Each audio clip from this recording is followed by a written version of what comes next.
वो भगवान की कृपा से अपने लोगों का मिलन होता है। जब द्रोही दीन दयालु राघो तो साधु संगति पाई है।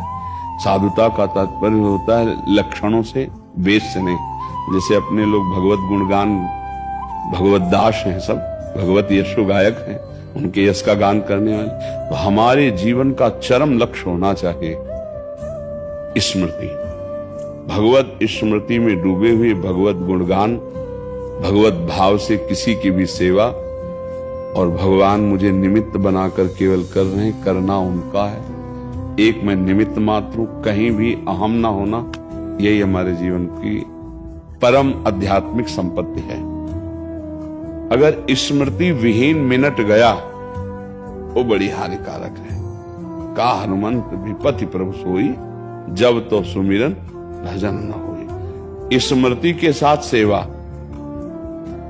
सुमिरन स्मृति और भज धात सेवायाम भजन, मतलब आपकी सेवा स्मृति के सहित। मतलब मामनिस्मर युद्ध च, मामलेश्वर युद्ध च, मेरी स्मृति स्मरण और अपने कर्तव्य का पालन।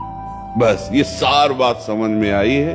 जो जहां है भूरिदा जना, जैसे भगवत चर्चा, भगवत नाम, भगवत स्मृति, ये सबसे बड़ा दानी जो स्वयं स्मरण करे और दूसरे को स्मरण कराए।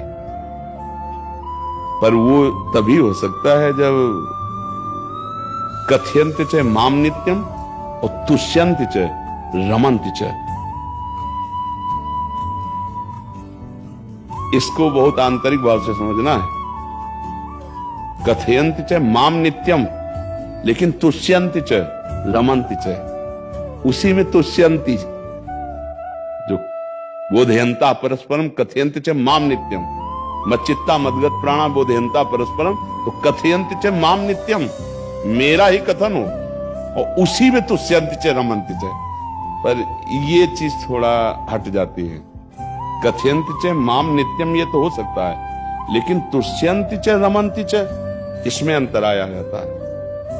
धन, भोग, वासनात्मक क्रियाएं, अब कथयंचित माम नित्यम का रस नहीं मिल पाएगा। चौथी भगत मम गुणगन करे कपट तज, कथयंति च माम नित्यम तुष्यंति च रमंति च, तुष्यंति च रमंति च। ये हमें ध्यान, और यही है स्मृति। जब उनकी रूप स्मृति में, उनकी लीला स्मृति में, ये परमहंस संहिता श्रीमद् भागवत ना इतनी समर्थ है कि और किसी साधन की जरूरत नहीं। इसके 7 दिन में स्पष्ट प्रेत भगवत पार्षद बन के विमान में जा रहा है, ले जा रहा है। बस देख लो। प्रश्न हुआ गोकर्ण जी का, ये कथा तो सबने सुनी, फल में भेद क्यों, एक विमान क्यों, सबके लिए क्यों ले आया? क्योंकि तुष्यंत च रमंत च नहीं थे ये।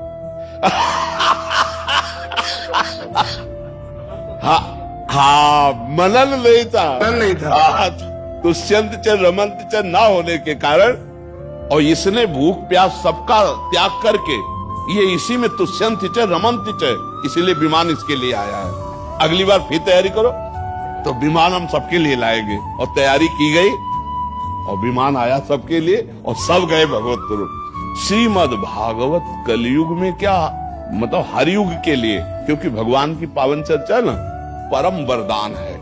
बस इसका सही ढंग से प्रयोग किया, जैसे औषधि है ना, उसको अनुपान के सहित प्रयोग किया है तो रोग में बहुत जल्दी लाभ प्रदान करती है। जैसे हमारा उद्देश्य भगवत प्रीति प्राप्त करना हो, और सुनने वाले का उद्देश्य भी भगवत प्रीति प्राप्त करना हो, फिर जो चर्चा होगी बड़ा रंग आएगा, बहुत रंग आएगा। नहीं, और जब हमारा पाप मोचन